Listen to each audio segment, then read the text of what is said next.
Pourquoi t'avais envie de parler des pistes cyclables cette semaine? Pourquoi c'est un enjeu important dans la campagne municipale? Les élections Euh, municipales, pardon. c'est à savoir si c'est un enjeu important, mais je pense que ça va faire bientôt un mois que la campagne a démarré. Et puis, je trouvais ça super intéressant de m'y pencher parce que je me demandais si, d'une part, si c'était un enjeu qui était si important que ça. Je me disais, Mhm. est-ce que c'est un enjeu comme qui est très concret? On voit les pistes cyclables font partie de notre quotidien, mais est-ce que c'est pas là pour un peu cacher des enjeux qui sont plus difficiles, on va dire, à gérer, que ce soit Mhm. la gestion de l'itinérance, la crise du logement, celle des infrastructures, que les partis électoraux allaient justement mettre beaucoup l'emphase sur les pistes cyclables parce que c'était quelque chose qui Ouais, polarisait ouais, ouais, c'est les vrai. Montréalais. Mhm. Puis c'est un sujet qui polarise les Montréalais depuis plusieurs années. Donc, en voyant comme Valérie Plante quitter l'hôtel de ville, c'était plus comme est-ce que c'est le temps de mettre les pendules à l'heure sur ce sujet-là? Donc, Mhm. je me suis intéressé en faisant, d'une part, une espèce de couverture médiatique de tout ce qui s'est écrit dans les derniers mois. Et puis, j'ai rencontré un chercheur de l'Université McGill qui vient tout juste de publier, conjointement avec la Polytechnique, une étude sur l'acceptabilité sociale des pistes cyclables à Montréal. OK. Puis justement, là, au terme du, de la mairie de Valérie Plante, où est-ce qu'on en est avec les pistes cyclables? Est-ce que ça a progressé beaucoup pendant ces mandats, je pense? Oui, depuis 2018, elle est rentrée en 2017, mais depuis 2018, il y a eu à peu près presque 200 km de pistes cyclables qui ont vu le jour sur le réseau montréalais, dont plusieurs qui sont dites sécurisées, donc qui sont en retrait des voitures. Et puis ça a causé, à fond, beaucoup de places de stationnement qui ont perdu leur Mhm. priorité. Mm. Et évidemment, ça a causé comme de l'insatisfaction, mais aussi beaucoup de satisfaction chez la population parce que il suffit juste de lever les yeux dans la rue. La popularité des pistes cyclables est évidente. Mhm. Puis, par contre, ça s'est fait de manière soutenue et assez rapide. Dans la mesure que, oui, sur 7 ans, il y a eu beaucoup de pistes cyclables, mais euh, la controverse ne s'est jamais vraiment arrêtée. Plus le réseau s'étendait, plus la gronde montait, que ce soit à Montréal, certes, mais la même chose à Toronto. Mhm. Puis justement, les 5 partis qui se présentent là ont tous pris des tangentes assez éparpillées pour se placer sur l'espèce d'échelle de qui est plus, on va dire, à gauche ou qui est un peu Ouais, plus à c'est ça. droite au niveau du vélo. Mais est-ce que c'est ça qui dérange aussi, c'est le fait que la construction de pistes cyclables entraîne la construction supplémentaire à Montréal et la construction est déjà un enjeu. En ville, là, par exemple, je pense au Rêve sur Saint-Denis, ça a créé des travaux qui ont causé une réduction de l'espace pour les voitures. Ouais. Ben, on pourrait parler de ça, mais tu sais, je pense que le rêve à moyen-long terme, on va le voir comme une grande réussite, on va dire, Ben oui. urbaniste. Mais oui, je pense que tu sais, on le voit en ce moment sur Saint-Urbain que c'est un chaos complet. Mais je pense qu'il y a, puis Jérôme Laviolette, avec qui je me suis entretenu, tu sais, je pense qu'il y a une vision un peu à long terme qu'il faut avoir. Tu sais, je commence mon texte en parlant de l'exemple là, qui revient toujours, qui est celui de Copenhague puis d'Amsterdam, mais que justement l'acceptabilité sociale dans ces villes-là, elle s'est faite beaucoup plus vite que dans d'autres villes du monde, mais qu'aujourd'hui, c'est plus un débat, c'est plus Mm. politisé, le fait de construire une piste cyclable sécurisée avec un nouveau tronçon. Mm. Ils Donc, ont je comme pense que passé un cap ils de... ont passé un Ouais. cap que nous, on n'a pas vraiment passé. Au Mhm. contraire, on est plus dans le backlash de ce que Valérie Plante elle a mis en œuvre, puis ce que justement les partis aujourd'hui comme jonglent avec cette question-là de qu'est-ce qu'on fait avec le réseau cyclable. Puis pourquoi ça polarise tant que ça, cette question-là? Ben, je pense que peut-être le transport est devenu un espèce de marqueur identitaire où le vélo, c'est plus politisé que jamais. Mm. Euh, Comme je disais peut-être auparavant, peut-être parce que justement, je pense que aussi on est dans une ère où est-ce que il faut prendre un côté, Mm. devient très Ouais. polarisé. C'est vraiment l'espèce de combat, les voitures contre les cyclistes. Puis on sent qu'il y a comme une tension qui était peut-être pas là auparavant, mais justement, je pense qu'on est dans une période, si on dit de backlash, mais aussi d'adaptation, Ouais. qu'il y a du trafic sur les pistes cyclables, chose qu'on voyait pas avant. Il y a peut-être moins il y a plus d'incivilité qu'on Mhm. rencontre. Donc, je pense qu'on est une période de transition, puis ça tombe un peu avec un timing électoral au municipal qui a quand même beaucoup d'impact sur cette question-là. Donc, euh, est-ce que ça polarise tant que ça? J'ai l'impression que oui, mais ça devrait peut-être pas nécessairement. Pourquoi? Parce que ça reste que c'est des pistes cyclables. Mm-hmm. Je pense pas que...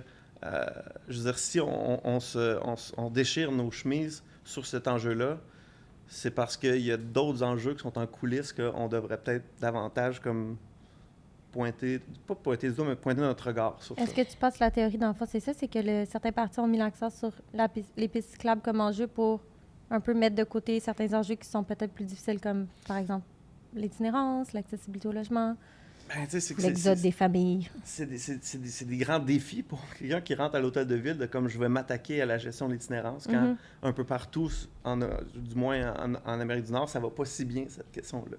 Les partis ont de la misère à remplir leurs promesses. Donc, si on dit, moi, je m'attaque aux pistes cyclables, mais c'est quelque chose que, justement, c'est une espèce de leurre électoraliste là, incroyable. Puis, tu sais, je pense qu'on l'a vu, autant Projet Montréal se dit, moi, je vais continuer ce que Valérie Plante elle a mis en place, puis on va rendre le système cyclable encore plus grand, on va le sécuriser, on va le rendre encore plus inclusif. Je pense que, mettons, qu'est-ce que Ensemble Montréal a fait. Puis Ensemble Montréal, qui est un parti qui aspire au pouvoir, a rapidement réalisé que malgré comme des promesses de moratoire puis d'audit, que les pistes cyclables sont là pour rester puis qu'ils vont continuer. Je pense qu'il y a une conseillère dans le parquet qui a dit, ben si vous votez pour moi, je vais démanteler la piste cyclable sur Kerb ou sur Bâle. Mais on l'a vu à Toronto, quand Doug Ford a essayé de démanteler des pistes cyclables, c'est jugé inconstitutionnel parce que ça met en péril la sécurité des citoyens. Donc, puis Le Devoir, cette semaine, a publié un article sur le fait que ça coûterait 5 millions comme enlever une piste cyclable. Donc, je pense que Ensemble Montréal, c'est vraiment comme mis de l'avant en tant que parti contre les pistes cyclables, mais rapidement, ils ont un peu comme changé leur tir en disant comme, oh, je pense que si on rentre à l'hôtel de ville, on va pas pouvoir comme jouer cette carte-là. Tandis qu'il y a des partis, on va dire, plus périphériques, comme, mettons, Futur Montréal ou Action Montréal, ils ont fait comme, nous, on va avoir la ligne dure presque très à droite de comme, on arrête complètement les infrastructures cyclables dans le futur, puis on va promouvoir la fluidité automobile. Donc, il y a eu ce clivage-là qui s'est fait quand même rapidement dans la campagne pour voir où est-ce que les gens allaient pas tenter, mais où est-ce que les gens allaient se situer. Parce qu'en ce moment, Radio-Canada vient de sortir un sondage où est-ce qu'il y a 49% des Montréalais qui sont satisfaits du développement cyclable, puis il y en a 43 qui ne le sont pas. Donc, la ville est un peu une espèce de carrefour. C'est fou, ça, ouais. Oui, où est-ce que ça a polarisé un peu tout le monde parce que les automobilistes ils ont vu des pertes de stationnement, mais les cyclistes, qui sont de plus en plus nombreux, eux autres voient leurs avantages comme croître. C'est ça. Ce serait peut-être ma dernière question là-dessus. Mais justement, est-ce que c'est vrai qu'on a souvent l'impression que les gains pour les cyclistes, c'est des pertes pour les automobilistes? Est-ce que c'est si simple que ça? Non, je pense que c'est pas simple du tout. Je pense que justement, les gains, mettons, pour les cyclistes sont peut-être plus difficiles à voir que justement la perte de son stationnement ou quand ton quotidien, il y a un impact qui est immédiat comme ça. Mais je pense que ça a été prouvé par maintes études, puis je vous invite à aller lire mon article, mais qu'il y a tout un éventail de bénéfices qui viennent avec une ville qui a davantage de pistes cyclables, où est-ce qu'on parle de qualité de vie, de sécurité, d'inclusivité de transport, puis le fameux mythe que le réseau cyclable a une influence comme dommageable sur l'économie, mettons, des artères commerciales. Mais ça a été maintes fois comme prouvé que ça n'était pas vrai. C'est pas vrai qu'en construisant le rêve sur Saint-Denis, les commerces vides... Je ne veux pas non plus aller dans la mauvaise foi que certains partis ont voulu comme mettre de l'avant, mais je pense qu'il y a eu de l'hameçonnage des votes en disant comme nous, on va avoir une position plus dure sur les pistes cyclables. Puis les automobilistes qui sont fâchés puis qui klaxonnent contre les délinquants sur deux roues, on va aller chercher leur vote. Et je pense qu'il y a eu ça au sein de la campagne qu'on vit actuellement. Moi, je serais vraiment curieuse de voir. Récemment, dans Le Devoir, il y a un gros dossier qui est sorti sur la rage au volant des automobilistes. Moi, je serais vraiment curieuse de savoir si la rage au volant est aussi en augmentation chez les cyclistes, vu qu'il y a de plus en plus de trafic, de plus en plus de tensions avec les automobilistes. La rage au guidon, c'est ça?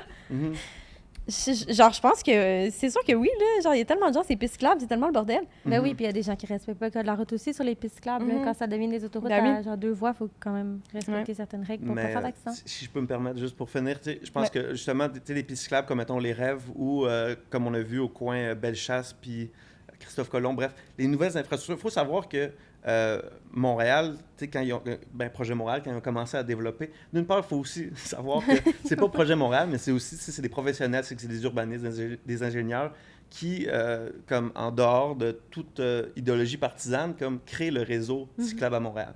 Puis, dans les dernières années, ben, il s'est aussi amélioré. Il y a eu des erreurs. Puis, plus le réseau comme prend d'expansion, plus il devient efficace. Puis, il y a des études qui ont été faites justement à Copenhague que plus un réseau est bien structuré puis sécurisé, moins il y a de délinquance. Donc, plus il y a de pistes cyclables bien faites, plus les cyclistes ont tendance à comme respecter les feux rouges, les arrêts. Puis, donc, un plus grand réseau cyclable, mieux fait, va peut-être aussi aider à avoir plus de civilité sur les routes. Mais ça serait peut-être ma conclusion, vu que j'ai visité Copenhague l'année dernière. Personne n'a de casque là-bas. Hein. Tellement. Mais je recommande à tout le monde de porter son casque. Mais je veux dire, là-bas, c'est tellement bien organisé, bien structuré et sécuritaire, les pistes cyclables, que les gens ne ressentent pas le besoin de mettre un casque, même s'il y a un trafic extrêmement élevé sur les pistes cyclables. Puis c'est genre le triple d'ici, là, sur une piste cyclable. C'est fou. Tout le monde est bien. Ils se rendent pas dedans. Et il paraît Sauf que le les plus gros enfants. problème là-bas, c'est surtout les touristes, en fait, qui ne savent pas naviguer ces espaces, ces zones Oui, puis qui tampons prennent entre des la genres de route et... bixi, puis Ouais. qui sont pas bons, là. Ouais. Eh bien, C'est ça. ça fait 5 minutes qu'on essaie de rapper. Visiblement, ce sujet-là Ça soulève les passionne. passions. Merci, Jean. Merci d'avoir été là.